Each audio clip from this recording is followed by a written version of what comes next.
With opening night approaching quickly, the finishing touches are going on the field at Isotopes Park. Off the field, an overhauled menu is already complete. And it's important to the fans because, you know, eating at a ballpark is part of the tradition. Having a hot dog at a ball game, there's nothing more All-American than that. With the Dodgers leaving, the fan favorite Lasorda dog is no longer on the menu. Replacing it, the new $9 Orbit dog. 2 hot dogs topped with mac and cheese, green chili, and bacon bits.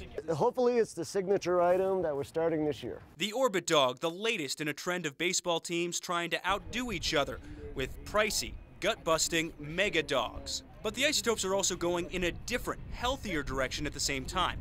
They're offering this granola parfait and a new gluten-free turkey sandwich. Last year I got a lot of phone calls for it.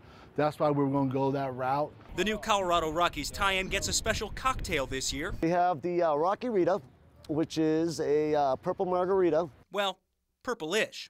And don't forget dessert. On top of this Rocky mudslide, how about Apples Foster? I love the Apples Foster. It's like an apple pie and a little Isotope Sundae helmet.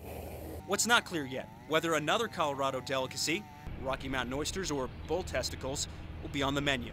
If I could get them here, I might do it for a special. What about Rocky Mountain oysters?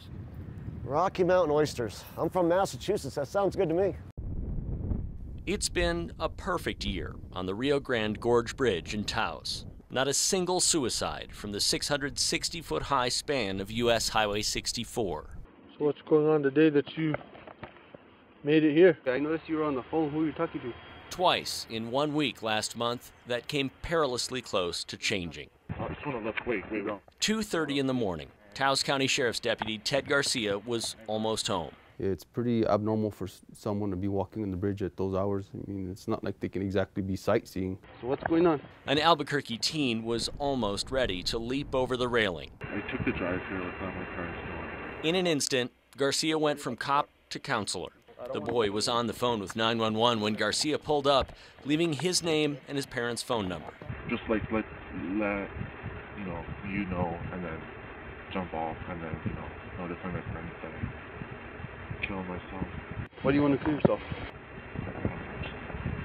There's so many problems. Garcia says as soon as he saw the boy, he knew what might happen. So I just backed off, kept my distance, and I asked him if he'd be willing to talk to me. The two talked about home life and about medication for depression. It's not working?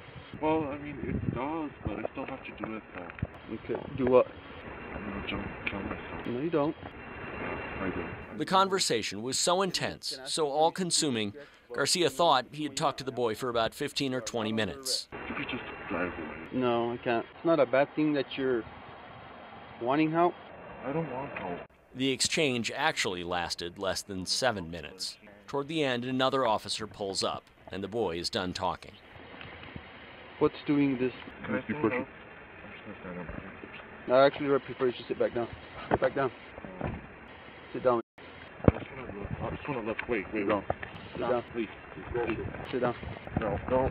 Garcia took the boy to the hospital. Where's the keys for it? He told the deputy he left his keys in the car so it would be easy to move after he jumped. And while the teenager called 911, he didn't use the latest tool to fight suicides on the bridge.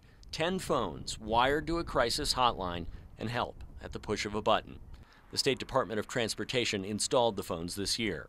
There's been talk of putting nets underneath the railing, but there is a huge cost to that. So for now, the crisis phones are the answer.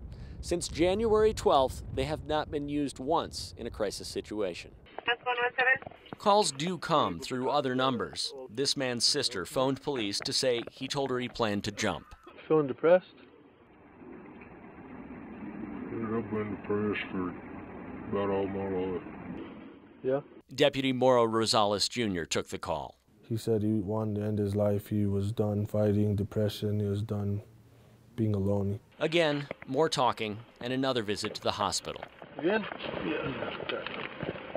This year at the Rio Grande Gorge Bridge probably won't end perfectly. The Gorge Bridge has always been known for people jumping off when... Someone, despite the phones, despite the deputies, will lose hope and the will to live.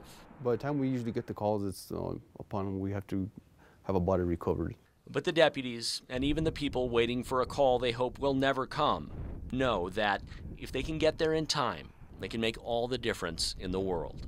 In Taos, Matt Grubbs, KRQE News 13. With a Memorial Day salute, fallen soldiers were honored at New Mexico Veterans Memorial. It's a big respect on that day for the guys that didn't come back. With hundreds in attendance, each person has their own personal memory. For Robert Cortez, Memorial Day is extremely special. As we were conducting the meeting, I heard like a train coming down the hallway, and the doors blew open and the ceiling tiles fell in, and they said evacuate the building. He's talking about the Pentagon during 9/11. He was inside when the plane hit. It was pretty devastating to see the Pentagon with such a big scar in it. Cortez says he saw firsthand how important it was for people to join the Army during that time, and how important it is to remember those who never came home. We got to honor all our soldiers that made the ultimate sacrifice. And that's exactly what everyone here is doing today, remembering the millions who died fighting for America. Memorial Day is something very special because I lost 3 buddies over there, real good buddies.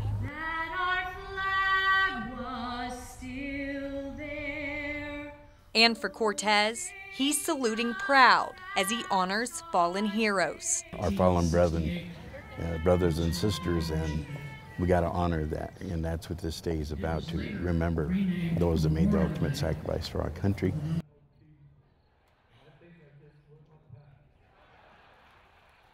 There it is. It's hard to choose just one. But for Sue Jimenez, this cookbook from 1925 is definitely one of her favorites. Marjorie says, the well-fed man is a happy man, and a very easily managed one, too. Every book she has here, Most of these books that I have are out of print. or here, I've got them organized by continent, starts with Africa. is more than a collection. You can learn a surprisingly amount of incredible information by reading a cookbook if you really take the time. Instead of fiction, she reads cookbooks. It's a lot of history, a lot of history. And she shelves so many, I currently have 4,649 books in the collection. it makes her the Guinness World Record holder. There's another one of my favorites down here. Most are used, coming from thrift stores. I've got a book from Kazakhstan that I can't really read because it's in Kazakhstan. In every category you could imagine. And then I have a section down here in politics. Her house full of cookbooks comes from her obvious love. Cooking, of course, in addition to the cookbooks, is my hobby. I love cooking. And with books organized on shelves, And then it starts into Europe, and I, start with France, Italy. stretching from the ceiling to floor. There's another one of my favorites down here. Jimenez says it's not about the world record, but what story each cookbook tells. However charming, must be managed, and let us feed him well first and manage him afterwards.